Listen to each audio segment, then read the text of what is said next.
Universe நேயர்களுக்கு எனது அன்பான வணக்கத்தை தெரிவித்துக் கொள்கிறேன் தோழர்களே. தாவேகா ஆட்சிக்கு வந்து 100வது நாள் ஆயிடுச்சு. அந்த 100வது நாள் சட்டமன்றத்தில் என்னென்ன நடந்தது என்பது ரொம்ப சுவாரஸ்யமானது. பொதுவாக விஜய் வெற்றி பெற்று முதலமைச்சர் ஆன பின்பு தமிழக வெற்றிக் கழகத்திற்கு நியமிக்கப்பட்ட அமைச்சரவையில் வந்து ரொம்ப கேலி பண்ணி நக்கல் பண்ணாங்க.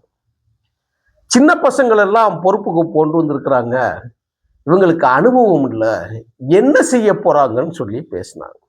இப்ப நம்ம கூட சொன்னோம், திமுகவின் துரோக அரசியலை முன்னெடுத்த பிறகு பிரேமலதாவை அழைத்து வந்து 10 ஆண்டுகள் கூட்டணியில் இருந்த கட்சிகளை கேவலப்படுத்தி வெளியே செல்வதற்கு தூண்டியதற்கு பிறகுதான் நம்முடைய நிலைப்பாட்டை மாறினோம் என்பதை மீண்டும் இந்த இடத்தில் நான் பதிய வைக்கிறேன்.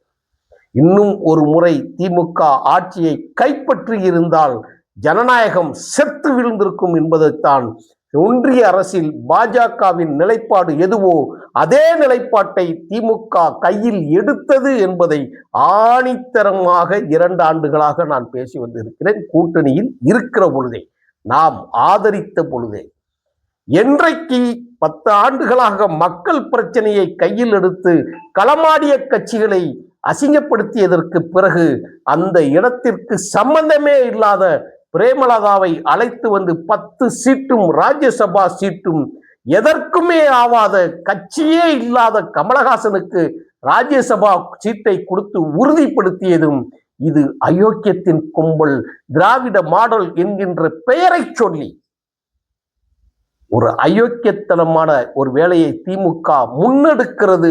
இது வெற்றி பெறக்கூடாது என்பதை அனைவரும் மனதார விரும்பியிருக்கிறார்கள், மக்களும் விரும்பியிருக்கிறார்கள். அதான் உண்மை. அப்படிப்பட்ட ஒரு ஆட்சி அமைந்த பிறகுதான் 100வது நாள் இது கடக்குது. விஜய் ஆட்சிக்கு வராரு, கூட்டணி கட்சிகள் எல்லாமே ஆதரவு கொடுக்குது, கூட்டணி கட்சிகளின் எம்எல்ஏக்களை கூட இவர்கள் பறிக்கிறார்கள், அதற்கு உண்டான என்னமோ பெரிய நியாய வேலைகளை எல்லாம் பேசுகிறார்கள். யாரு? திமுக, அதோடைய செய்தி தொகுப்பாளர்கள், அதை ஆதரிக்கிறேன் என்கின்ற பெயரில் பஞ்சப்படி வாங்கும் பரதேசிகள், அவர்களுடைய பேச்சுக்களை எல்லாம் வரலாறு பதிய வைத்திருக்கிறது. அதை நம்ம விட்டுருவோம். இந்த அமைச்சர்களுக்கு ஒன்றும் தெரியாதுன்னாங்க இல்லையா, 100வது நாள்ல வெளுத்து வாங்கினாங்க. விஜய் தான் மிகவும் கண்ணியமான இடத்தில் இருக்கிறேன் என்பதை நியமிச்சிட்டார். அண்ணா திராவிட முன்னேற்ற கழகத்தை புரட்சி தலைவர் எம்ஜிஆர் அவர்களை எந்த இடத்திலும் ஒருபோதும் அவர் விட்டு கொடுக்கவே இல்லை. அது வந்து உண்மை. ஏன்னா திராவிட இயக்கத்துல நிலைச்சு நிற்கிறதுக்கு எம்ஜிஆரோட பங்கு மகத்தானது. அதைத்தான் நான் சொல்லி வந்து கொண்டே இருக்கிறேன். கருணாநிதி கிடையாது. கருணாநிதி கட்சியை கபலீகரம் செய்து வைத்திருந்தாரை தவிர அதுக்கும் வித்தியாசம் கிடையாது அப்படிங்கிறார். ஒரு அமைச்சர் பேசுறார், தாவேகாவோட அமைச்சர் பேசுறார், மாண்புமிகு அமைச்சர் பேசுறாரு. பேசும்போது கருணாநிதி கருணாநிதி கருணாநிதிங்கிற பெயரை உச்சரிச்சுக்கிட்டு வர்றாரு. அப்ப சொல்றாங்க, ஏவா வேலு சொல்றாரு, நீங்க இந்த மாதிரி கருணாநிதி கருணாநிதினு தலைவர் பேரை சொல்றீங்க, இது அடுத்த முறை வருகிற பொழுது முதலமைச்சராக இருக்கக்கூடிய ஜெயலலிதா அவர்களை நோக்கி பெயர் சொல்லி விழிக்கிற பொழுது சட்டமன்றம் மிகப்பெரிய இடையூறுக்கு ஆளாகிறது, அது வன்முறைக்கு கூட கொண்டு போய் விடுகிறது, வெளியே கூட மிகப்பெரிய பிரச்சனை இது நடந்து கொண்டே இருக்கிற அந்த காரணத்தினால் இனிமேல் யாரும் முன்னாள் முதலமைச்சர்களை பெயர் சொல்லி அழைக்கக்கூடாது, மாண்புமிகு முன்னாள் அமைச்சர் அப்படின்னு மரியாதையாக விழிக்க வேண்டும் என்கிறத சொல்லியாச்சு. அப்படியே பார்த்தாலும் பிறகு கருணாநிதியை கருணாநிதி தானே சொல்லணும், எப்படி சொல்றது? அவங்க சொல்றது கலைஞர்னு சொல்றாங்க. சரி, போய் தொலைன்னு விடுங்க, அதை விட்டுருவோம். இப்ப விஜய் முதலமைச்சர் எந்திக்கிறார். எந்திரிச்சு, எங்களுடைய அமைச்சர் முன்னாள் முதலமைச்சரின் பெயரை சொன்னதற்கு நான் வருந்துகிறேன், ஐ எம் சாரி, அதாவது மன்னிப்பு கேட்டுக்கொள்கிறார். அந்த பண்பு உனக்கு இருக்கா? உதயநிதியை கேட்கிற, ஒரு தவறு நடந்து விட்டது, தன்னுடைய அமைச்சர் ஒருவர் பெயர் சொல்வது தவறு, அது முறையல்ல, அது வேண்டாம், தவிர்க்க வேண்டும் என்கின்ற நிலை வருகிற பொழுது கருணாநிதியின் பெயரை கருணாநிதி என்று சொல்ல விரும்பாமல் இதற்கு முன்பே சொல்லியிருப்பார். கருணாநிதின்னு சொல்லுகிற போதே சாரி கலைஞர் அப்படிங்கிற வார்த்தையை போன சட்டமன்ற கூட்டத்தொடரிலே அவர் உபயோகப்படுத்தி இருப்பார். எவ்வளவு கண்ணியமாக அமைச்சருக்கு பதிலாக முதலமைச்சர் மன்னிப்பு கேட்டார். ஆனா நீ என்ன செய்ய? தமிழ்நாட்டின் முதலமைச்சர் இருக்கிற பொழுது எழுந்து நின்று மரியாதை கொடுக்க கூட தெரியாத ஒரு கும்பலோட கட்சி தானடா நீங்க. சொல்லுங்க, ஒரு முதலமைச்சர் வர்றாங்க, உனக்கு பிடிக்காது, ரெண்டாவது உட்காந்துரு. ஜெயலலிதா இருக்கும்போது உட்காந்துருவியா? அந்த இடத்துல சீட்டு இருக்காது, சீட்டு இருக்காது. கலைஞர் சக்கர நாற்காலியில் வருகிற பொழுது அதற்காக படியமைப்பதற்கான உத்தரவு எங்களுக்கு வரவில்லைன்னு சொல்லி தூக்கி வெளியே போட்டாப்புல. அரசியல் அந்த மாதிரி செஞ்சாங்க. நீ உட்கார்ந்து இருக்கிற முதலமைச்சர் என்கின்ற மரியாதை கூட இல்லாமல் நீ உட்கார்ந்து இருக்கிறீங்க. அது அப்படி ஒன்றும் மரியாதை கொடுக்க வேண்டிய அவசியம் இல்லை என்று நீ சொல்லுவதற்கு முன்பே சபாநாயகர் சொல்லிவிட்டார். மானமுள்ளவர்கள், மரியாதை தெரிந்தவர்கள் மரியாதை கொடுத்தால் போதும். இது நான் சொல்றது. உங்க வீட்டுக்கு ஒருத்தங்க வராங்களே, எழுந்து நின்று வாங்கன்னு கூப்பிடுவோம். உங்க அப்பா உட்காந்துருக்க, அப்பாவை காணும் தேடுதாங்க இல்லையா? அப்பாவை காணும் கேகே சார் சொல்லியிருக்காரு, வார இதுக்கு சொல்லியிருக்காரு இல்லையா? எப்படி உங்க அப்பா வருவாருங்க?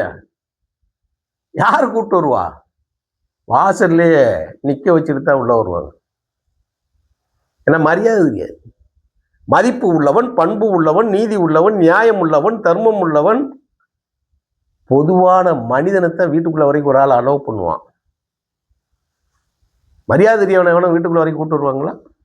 அதுதான் பொதுமக்கள் சட்டமன்றத்திற்கு தேவையில்லை என்று புறக்கணித்து அனுப்பி விட்டார்கள். நான் சொல்றதுல எந்த விதமான தவறுமே இருக்காது. அப்பாவை அவர் காணாமலே இருப்பார், டிவி பார்த்துக்கிட்டு இருப்பார் உட்கார்ந்து. நான் தான் உங்களுக்கு நிரந்தரமான முதல்வர், கவலைப்படாதீர்கள். காளியா படத்துல சொல்லுவாங்க, இந்த பொம்மை சீரியல்ல சொல்லுங்க இல்லையா, அதுல காளியாங்கிற ஒரு கேரக்டர் வருது. நான் தான் இந்த நாட்டின் அரசன், நான் தான். அது ஒரு மாதிரியா பித்து பிடிச்சி அது ஒரு மாதிரியா சொல்லிக்கிட்டு இருக்கோம். அந்த சுட்டி டிவியில சின்ன குழந்தைகள்லாம் பார்ப்பாங்க இல்லையா, அதுக்கு காமெடி பண்ணிக்கிட்டு இருக்காரு அப்பா. அந்த அப்பாவை காணோம், அதான் பேசிக்கிட்டு இருக்கிறாங்க இப்போ. கேகே சார் சொல்றாரு, அப்பாவை காணும்னு சொல்றீங்களே, அடுத்த முறை அப்பா வருவாரு, நீங்க தான் இருக்க மாட்டீங்கன்னாரு. எழுந்து நின்று சப்புன்னு ஒரு பதில் சொன்னாப்பா, அப்பாவோடு சேர்ந்து நீங்களும் காணாமல் போயிருவீர்கள், பி கேர்ஃபுல்னா. இந்த மாதிரி பேசிக்கிட்டு இருந்தீங்கன்னா நீங்களும் காணாமல் போயிருவீங்க. மக்கள்லாம் தெரிந்துதான் ஓட்டு போட்டு முதலமைச்சராக இருக்கக்கூடிய மு.க. ஸ்டாலினையே முகத்துக்கு நேராக சொல்லி நீ தேவையில்லை வீட்டுக்கு போன்னு அனுப்பிட்டாங்க. அதை சொன்னா உங்களுக்கு வலிக்கும், நான் அதை சொல்லிக்கிட்டே இருப்போம். ஏன்னா நீங்கள் ஆடிய ஆட்டம் அப்படிப்பட்டது. அதனால சொல்றேன், விஜய் எவ்வளவு தன்மையோடு நடந்து கொண்டார். ஆனால் நீங்க உதயநிதி கால் மேல கால் போட்டு நீ சட்டமன்றத்துக்குள்ள நீ உட்கார்ந்து இருந்து நான் எந்திக்க மாட்டேன் அப்படின்னு சொல்லி உட்கார்ந்து, நாளைக்கு அப்படி என்ன நீ? அதுக்காகத்தானே எடப்பாடியை முதலமைச்சராக்குவதற்கு நீங்கள் துணிந்த ஆள்ல. நாளைக்கு தனக்கு எதிரியாக வந்து விடுவாரோ, அரசியலில் நிலை பெற்று விடுவாரோ என்கின்ற பயத்துல தான் நீங்க அதை செஞ்சீங்க. அது நடக்கும், நீ கனவுல கூட வர முடியாது. இன்னைக்கு காங்கிரஸுக்கு காமராஜர் போட்ட ஒரு தப்பு கணக்கு இருக்கின்றது இல்லையா, காங்கிரஸ்க்கு ராஜாஜி போட்ட ஒரு தப்பு கணக்கு இருந்தது இல்லையா, காங்கிரஸ்க்கு இந்திரா காந்தி போட்ட ஒரு தப்பு கணக்கு இருந்தது இல்ல காங்கிரஸ்க்கு, அவர் மகன் ராஜீவ் காந்தி போட்ட ஒரு தப்பு கணக்கு இருக்குல்ல காங்கிரஸ்க்கு. அந்த வரலாறு தமிழ்நாட்டில் மீண்டும் திரும்பும். துரோகி திமுகவை, இன துரோகி திமுகவை பேசின பட்டியல் போட்டுக்கிட்டே இருக்கலாம். இன துரோகி திமுகவை, கூட்டணி கட்சிகளின் துரோகி திமுகவை, நம்பிக்கை துரோகி திமுகவை அளித்த தாவேக்காவுக்கு, அதை உருவாக்கிய விஜய்க்கு இந்த 100வது நாளில் வாழ்த்து சொல்லுவது அத்தியாவசிய கடமை. சில குறைகள் இருக்கு, இல்லைன்னு நம்ம சொல்ல முடியாது.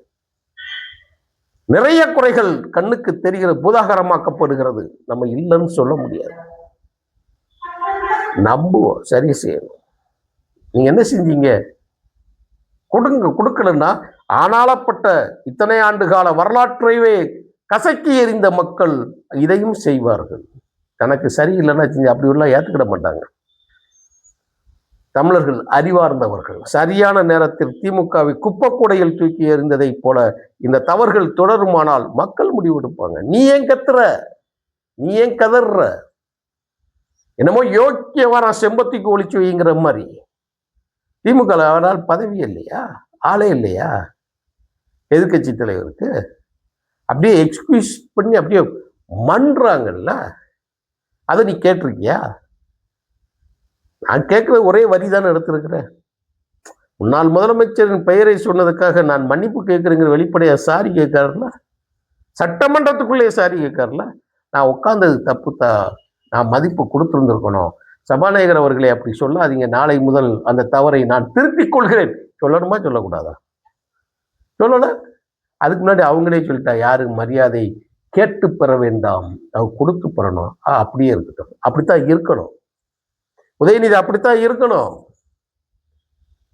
நீ மரியாதைலாம் நீங்க கொடுக்க வேண்டாம். கொடுக்கிற அளவுக்கு விஜய் ஒன்றும் பெரிய ஆள் இல்லை. அப்படியே இருக்கட்டும். மக்கள் பார்க்கட்டும் உங்களுடைய தரம் என்ன. இல்லைன்னா சொல்லுவாடா, 2G ராஜா சொல்றான், உனக்கு ரோஷம் இருந்தா, சூடு இருந்தா, சொரணை இருந்தா, யாரு? பொதுமக்களை. அடுத்த காணொலியில பேசுறேன். நாடாளுமன்ற தேர்தலை இந்த ஆட்சியில வீட்டுக்கு அனுப்புங்கன்னு. ஒரு MP கூட இல்லப்பா அந்த கட்சிக்கு. என்ன பேசுறோம்னே தெரியாம பேசிக்கிட்டு இருக்கேன், ஸ்டூபிட் மாதிரி. போய் தொலைக்க.